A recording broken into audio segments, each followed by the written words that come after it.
exhaust sound. Big boat anchor resonator still in.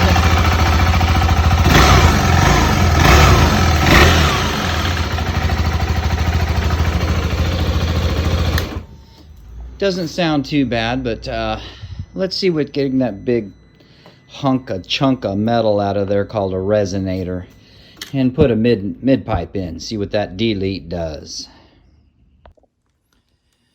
Look what finally came in the mail today.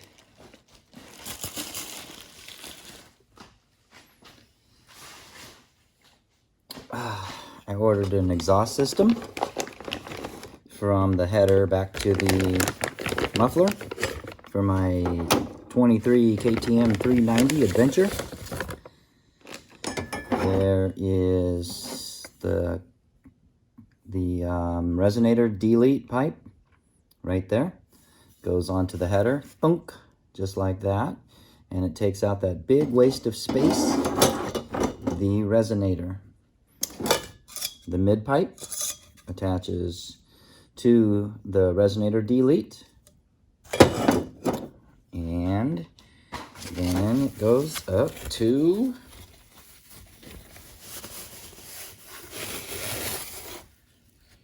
the muffler canister. It's actually a really small system. It's not very big at all.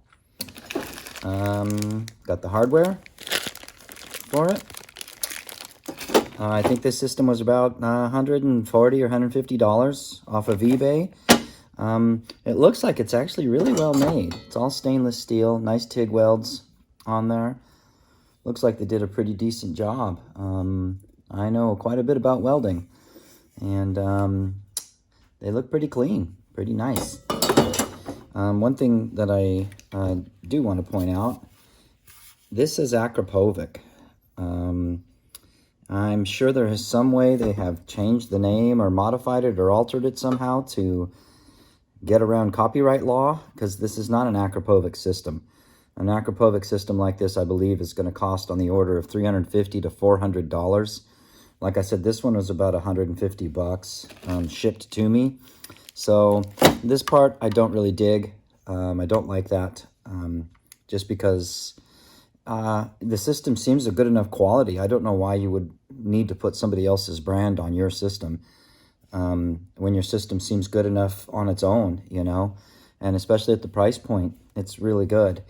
It's going to solve a couple of issues for me. I'm still waiting for the Fuel X Pro to be shipped to me. I think we're going on 4 weeks now, 5 weeks. The manufacturer sent me an email and said, we're sorry, and they would ship me one out in a couple of days. And of course, that I think was on Wednesday. And so here it is Sunday, and I still haven't received it.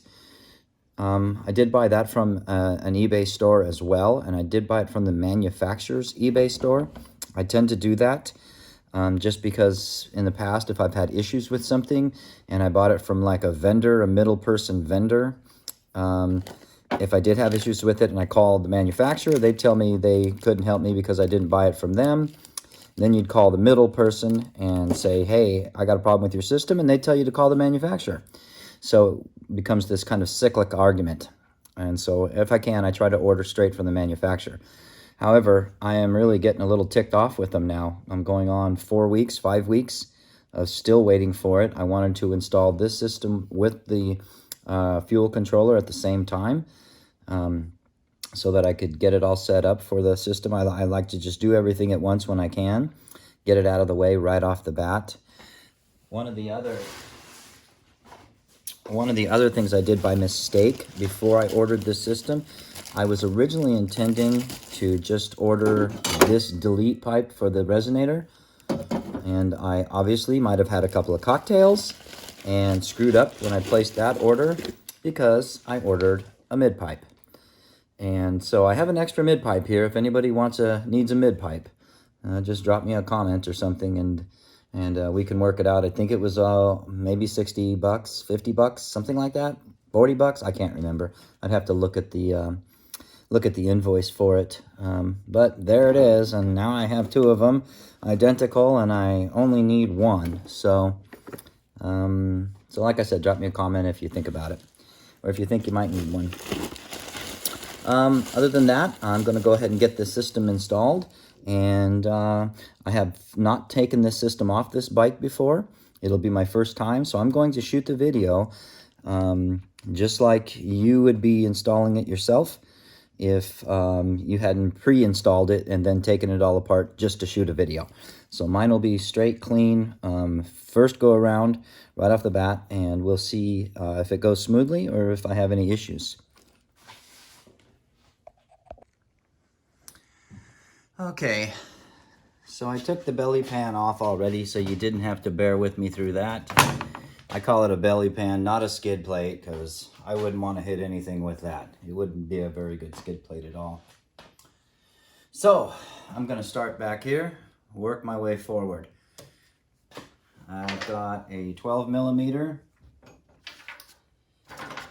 a 13 millimeter, one stubby crescent, got a 12 millimeter socket, got a 13 millimeter socket on my other one. And I'm just going to start right here.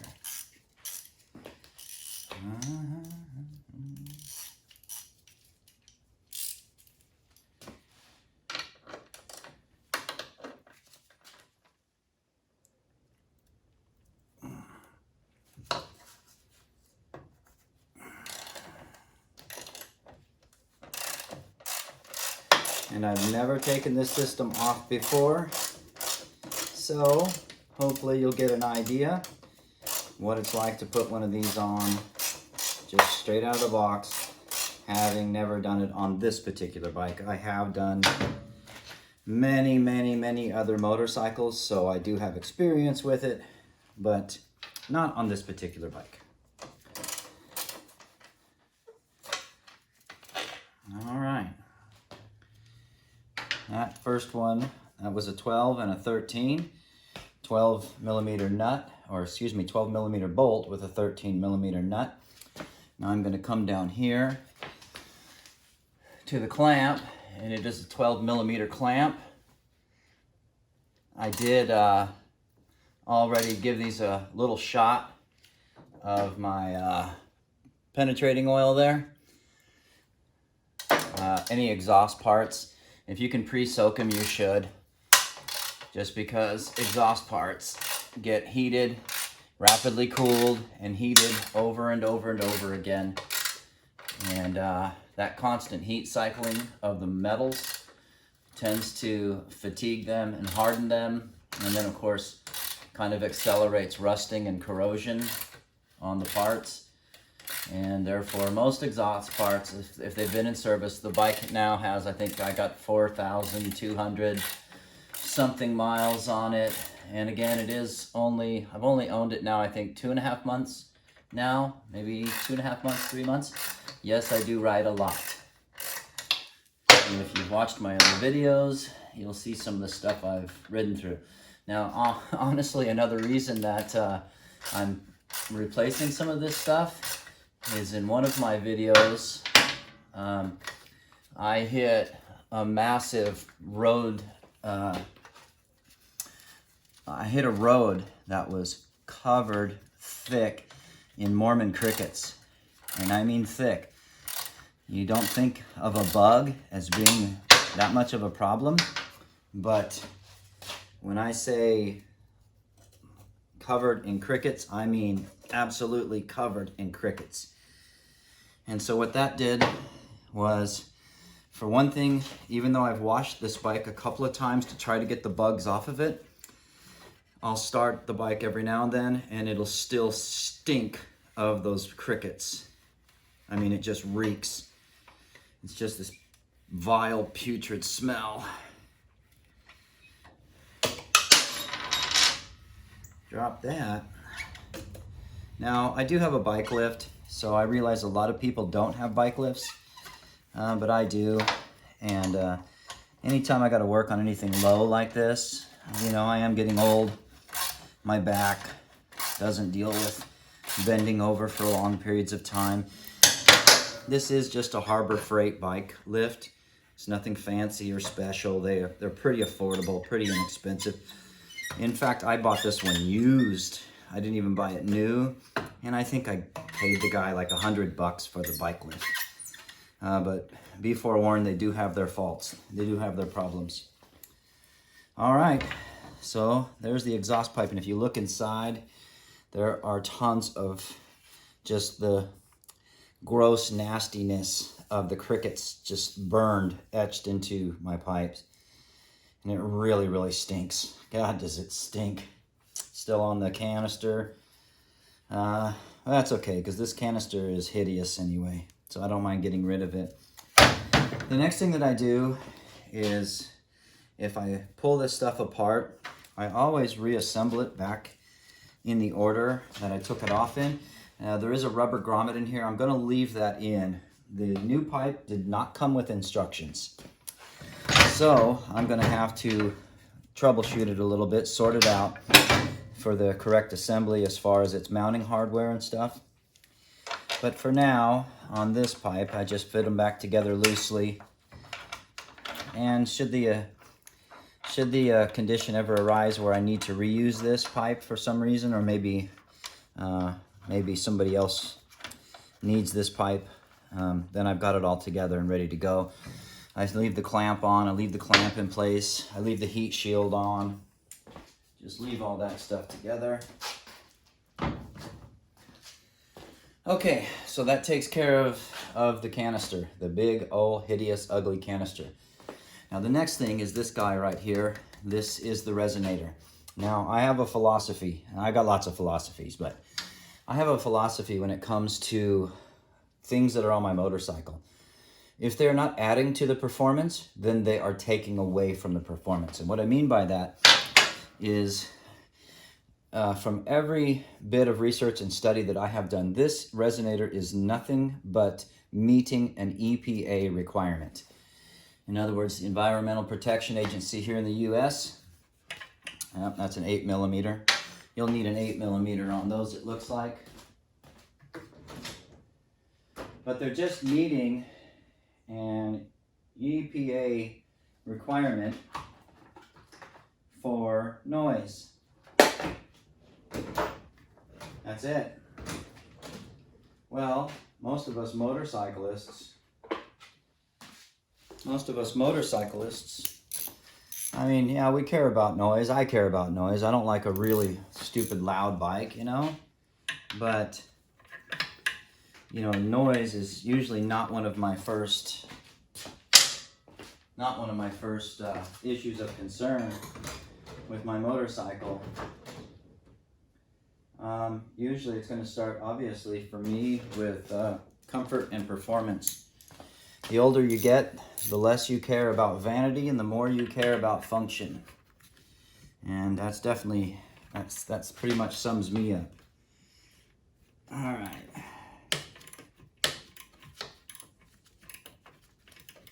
By the looks of this, pretty much everything is pretty easily accessible. Other than the belly pan, there's no body work really to take out, none of that stuff, which is nice.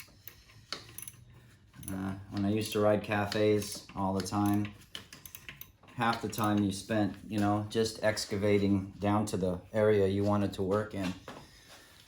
And then you could actually do the work you were trying to do. But before that, you spent an awful lot of time taking things off just so you could get to them. Looks like I have, yeah, there's another that looks like a 12mm bolt that's running through the resonator mounting bracket right back here, just thunk right through there. So that's another one. I didn't spot that at first, but I didn't have my flashlight earlier, so now that I see it. I also have another big clamp here. I'm gonna go ahead and break that one loose while I'm down here. And this is the one that required me to remove the belly pan when I spotted it. It's a 12mm again, and this is from the resonator to the header pipe.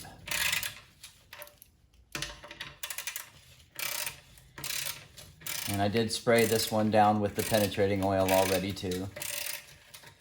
Get that nice and loose.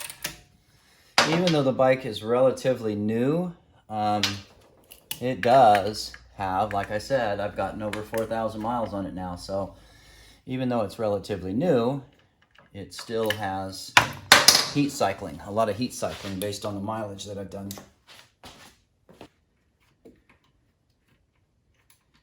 This one over here is a little trickier to get to. It's right above the chain.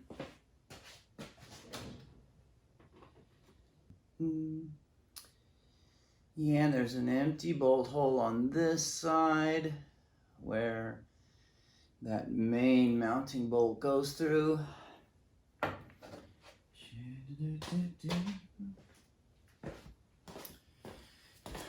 Another funky thing that I do is when I'm working on bikes like this, I will take the parts out and I will leave them on the side of the bike that they came from. Some people will pile all their parts up in just a big pile. I don't do that, just because it's too easy to get them mixed up. I do have a pretty good memory for where things go, but again, they're all bolts. They all start to look the same until you do it enough times. Okay, and so next off, we got to reach in there, all the way up in there, and get that guy loose. It is a 12 millimeter. Get the extension on there. There we go.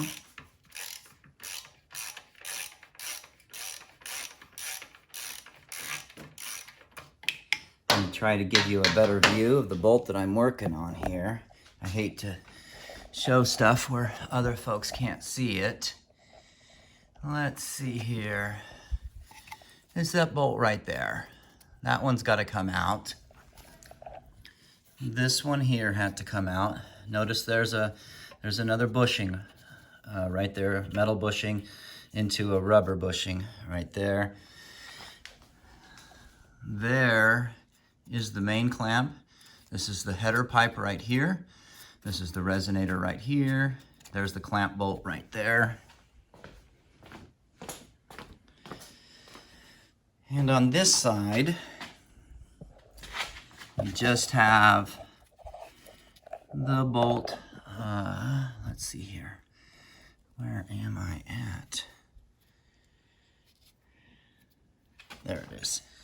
That bolt right there. And again, here's the resonator. And see that? That is cricket guts that are permanently infused to my bike. Stupid crickets.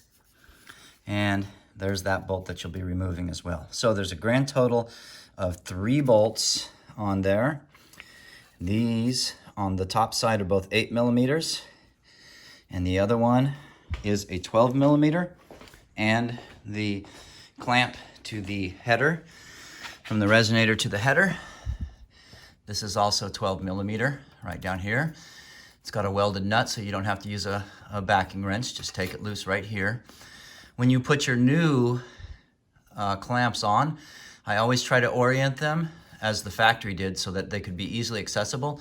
If people roll the clamps around, you know, they get them misaligned or something, where it's almost impossible to get your wrench on them. You know, say they roll it up to here, or they roll it the other direction so that the head is facing up, then it's really easy to trap those bolts and not be able to remove them.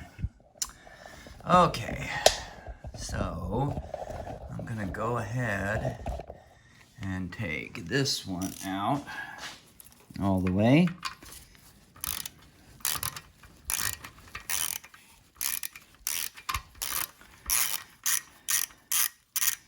And this should be a long bolt.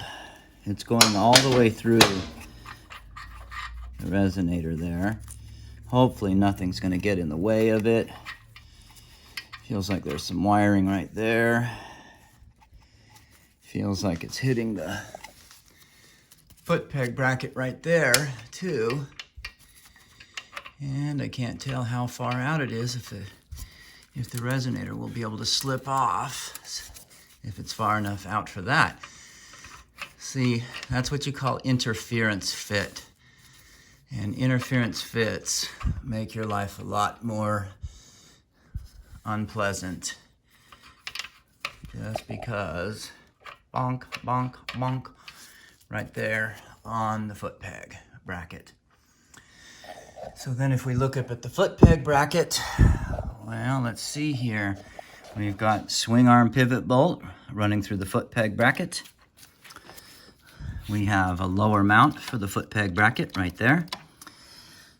And that looks like the two main mounts. I don't see any other mounts other than those two. And then of course our rear brake lever mounting right there on that pivot bolt. Da-da-da. Now, if this is rubber mounted, I might be able to just take this lower bolt loose and then be able to just kind of, I only have to roll this thing a little tiny bit. You see how that bolt is just hitting it right there. And I don't remember, I did watch a couple of videos of other guys working on this. I don't recall if they had to take this bracket off. And even if they did, I can't recall if they were on a 23 model. I can't imagine there'd be much difference between the later or the earlier models than this one. I can't imagine there'd be too much difference, but let me just go ahead and wiggle this thing around to see if it'll still come loose, even though I can't get this bolt all the way out right now. So the thing is this is a bolt I would put back into place anyway. Once I got the resonator out, I would return this bolt to that space to fill that space. So let me give that wiggling a try here, see what I can do. See if I can get anything accomplished. So it's binding that bolt, meaning I will not be able to remove it without being able to remove that bolt. So I'm gonna go ahead and pull these apart here, get the peg off. Again, I got a bolt down here, a bolt right here. We'll see how difficult that is to get off. 19 millimeter on there. Now that probably has a nut on the other side of the frame too.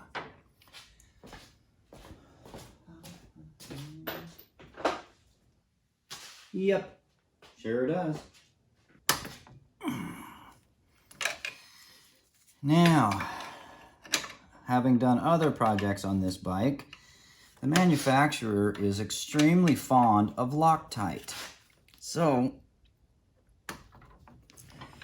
I'm hoping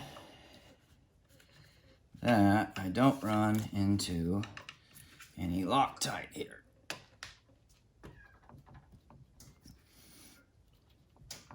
Son of a bitch. All right, so that's not coming off as easy as I would like. So I'm gonna pop the shift or the brake lever out of the way so I can get to it easier. That pivot is a number 6 millimeter.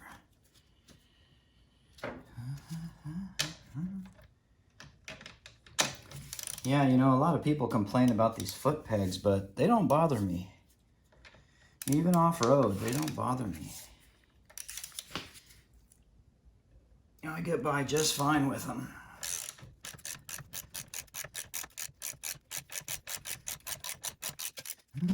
That felt like it might have had a little Loctite on it. And there's that, which looks like the spacer behind right there. So we don't want to lose that. It is bossed, so one side goes in, one side goes out. Something to keep in mind. Yep, Loctite. I have never seen a manufacturer that loves Loctite so much other than Harley-Davidson as these folks. All right, on the upside though, they do have bearings. There are bearings inside. So that's good. That tells you should get good smooth action over the life of the bike out of that part. Anytime they put those bearings on there. What did I say that was? That was a 14. And that feels like another through bolt. Like it goes all the way through.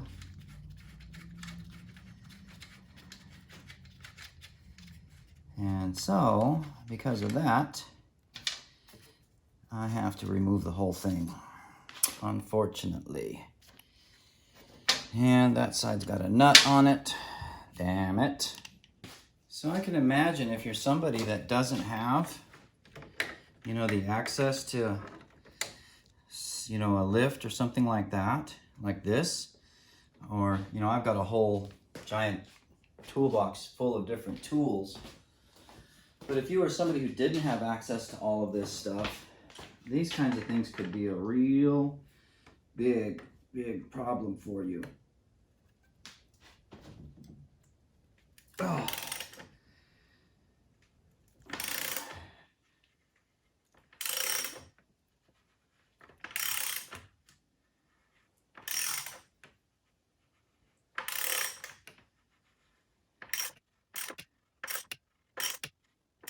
Okay, let's see here. Remember, all I want to do is get it out far enough that I can get this bolt out down here. That's all I'm trying to do. Come on now. Let's see.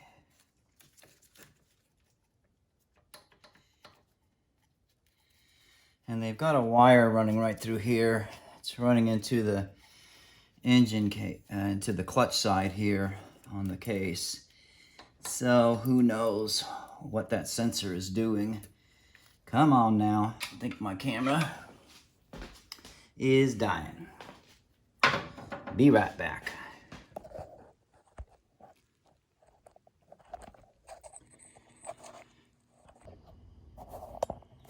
Okay, I had to take a bit of a break there. The camera died, of course, at the perfect time. So I also ran into a couple of issues here.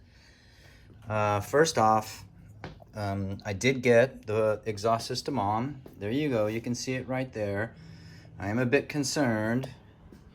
This clearance right here, I'm a bit concerned about. I've lifted the bike up a few times to see if it's going to contact that at full swing arm extension down, and thus far it seems to come up against the stop before it comes into contact with the pipe.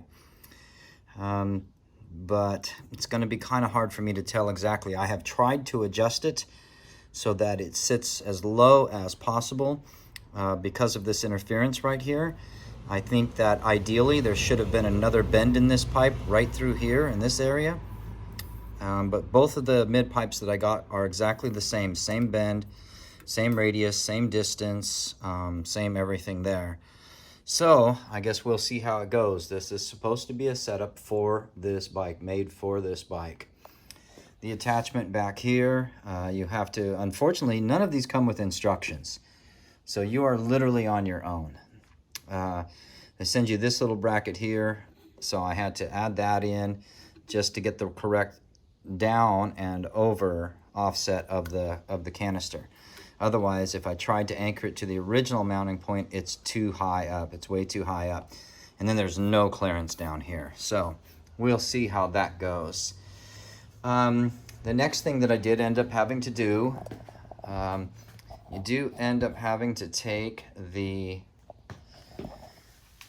header bolts loose right up there. They're a little hard to see because of bug guts, but they are up there. Let's see if my light does anything for them. There they are. Oh yeah, look at all those guts still. Isn't that lovely? But that bolt there on the left, there's another matching bolt on the right. Actually, they're a stud with a nut, and they come loose rather easily. You do have to do this. You have to loosen up the header because there's no way to get the canister out without the header being able to move forward a little bit. Another upside to doing this though is that whenever I tightened up the header right there,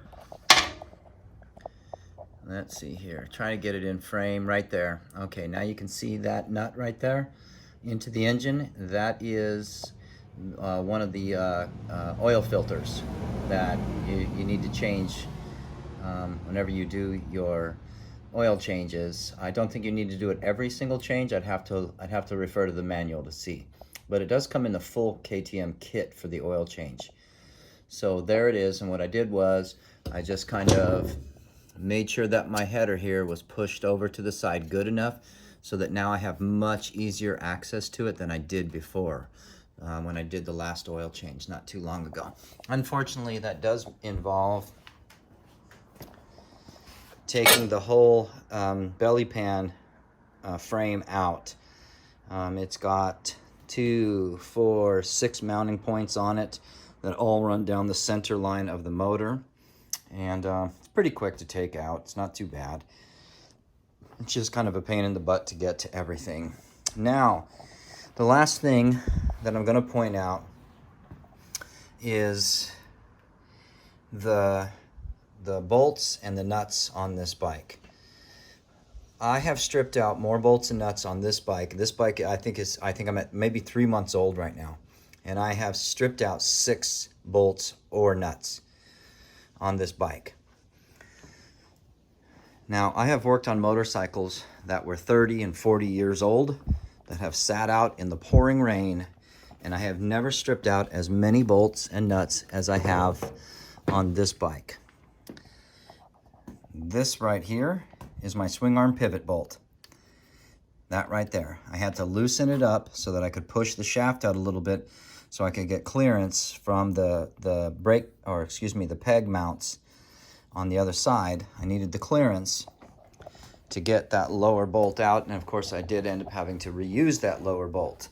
And it's this bolt right here. It's about a 4-inch long, maybe 4.5-inch long bolt. Goes all the way through to the other side, and you do need to reuse the sleeve here and the bolt to anchor the resonator delete, and so you have to reuse that bolt. At any rate, this is the nut. It completely stripped the nut clean, taking it off. Just taking the nut off completely stripped it clean. It is trashed. It is garbage. So not only, I'm going to try to get here in a little better light. I don't know if this is going to make it better or worse. It seems to make it worse. Right there, there are no threads left inside that. None. They're gone. It's literally just a hollow sleeve right now. Just a hollow sleeve. And of course this end here, I've still got some threads left. I don't know if I'll be able to save it though. I'm gonna have to put a die on it and see if I can save these threads. If not, I've got to order that entire bolt, and it goes all the way through the bike. That is the swing arm pivot right there. All the way through the bike. And it completely stripped. I've just never seen anything like it. And I want to tell you, it's stripped by hand. I didn't put an impact on it, didn't do anything. And so what this starts to tell me about the material grade of a lot of the fasteners on this bike. I keep coming across things that are Loctited. I don't think I've seen so much Loctite on a motorcycle in 30 years. And even when I was looking at a lot of Loctite on certain bikes in certain areas, they were vintage Triumphs, vintage BSA, vintage Harley Davidson, you know, bikes that tended to shake really bad. They didn't have counterbalancers. Of course, a 45-degree twin is not going to have good primary balance. A single is going to be kind of the same way. Without a counterbalancer in them, they tended to shake, you know, called them Milwaukee vibrators for a reason. This bike is a nice, smooth, counterbalanced single. It is intended for light off-road use. You're not going to go out and do motocross courses with this bike. You're not going to be, you know, doing single track very much. And if you are, it can't be super, you're not going to be out there running, you know, triple black diamond stuff on this bike. It is simply not built for it. The suspension travel alone tells you that that is not the environment that this bike is going to do very well in. So for the life of me, the only conclusion I can come to as to why there's so much damn Loctite on this bike is simply the material grade of the fasteners. The material grade of the fasteners is crap. It's garbage. I think that the metal fatigue happens extremely quickly with them. I think that they are entirely too soft, and maybe that's the control of the metallurgical process when they're making them. And I think the reason that they're putting all the Loctite on everything that they do put on is because they don't trust the fasteners. That is my humble opinion. I could be wrong. As far as engineering goes, you know, there's an old saying that, you know, the end product is fantastic, but the execution is lacking. And that, I think, describes this bike perfectly. The engineering is sound. The geometry is good. The market placement is good. The design, overall design, is good as far as its dimensions, and, you know, everything about that is all good. But the execution is horribly lacking. To have, I'm up to, I think, 6 bolts now. 6 bolts and or nuts that have stripped completely out. And that is stripped out without any machine interference. Simply by hand, stripping them out. You know, you can put your torque wrench on them and strip them. What's the point of giving a torque spec if when you put the wrench on it, it strips the frickin' bolt? Or it strips the nut? You know, I'm just, you know, I try to look at the upside to everything here, but this kind of stuff flat just pisses me off. It's completely unnecessary. You know, that's a swing arm pivot bolt. That needs to be made out of a good grade of material. And if that grade of material is so shitty that just by trying to torque that back down, tighten that back up. Now, I want to tell you, too, I never came up on hard load with this. I never even got it up to hard load. Just trying to retighten it, and I realized, holy crap, it is not taking up. Why is it not taking up? And then I backed it back off, and sure enough, well, now I know why it's not taking up. There isn't a single frickin' thread left in the thing. None. I mean, that's just flat out bullshit. There's no other way to put it. That is just bullshit. You know, maybe if I'm trying to put 150 foot-pounds on the thing, then I can understand it stripping. But I'm talking about using a hand wrench, you know. And now I realize you can put a lot of torque on a hand wrench. But I hadn't even gotten to the torque point yet. It had already stripped. It stripped it, just loosening it. And, you know, maybe there was Loctite in it. Maybe there wasn't. I don't know. The threads are completely stripped off. They're completely gone. I'm royally pissed now. I got the exhaust on. It sounds pretty cool. I'll fire it up for you here and let you listen to it. It sounds pretty decent.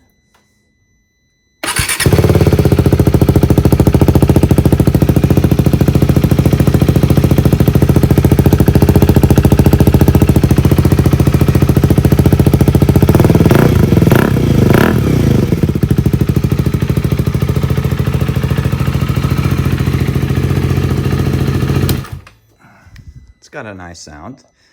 It's not too loud, it's not too quiet. You know, I don't like a super loud bike in the first place. I've got the decibel killer still in it. I'll probably leave it in it just like I do on my other bikes. I don't really like them obnoxiously loud.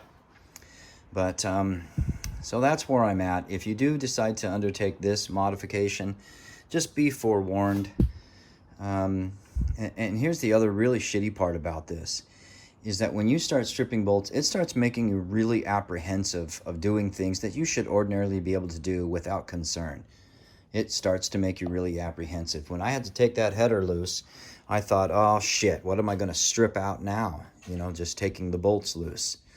You know, when I got to change out tires, I got to pull the axles. You know, what's going to strip next? I'm just really disappointed in that aspect of this motorcycle. I don't know if it's indicative of KTM overall, but I am definitely experiencing it with this bike, and I am really not thrilled about it. It just means that anytime I want to work on it, I got to constantly have in the back of my mind, you know, what the hell's going to strip or what's going to break. And, you know, do I really want to do this or don't I, just because something is probably going to strip or break? It just pisses me off. It's inexcusable. It's unacceptable at this point in time. There's no reason for it. We've got metallurgy. We've got it down pat. I mean, we know what we're doing. I see no valid reason for it to be like this. None whatsoever. So At any rate, if you're going to do that mod, you better anticipate, you know, spending at least a few hours, just so you can take your time, spend a few hours, relax. I try to do everything methodically and slowly and consistently, and this one is no different. Trying to do all of that. It was kind of a bear to get that resonator out of there, but now that that resonator's out of there, you got a nice see-through window here, right on through there. Otherwise, I think that's all for me today, folks. Keep that helmet side up. Until next time.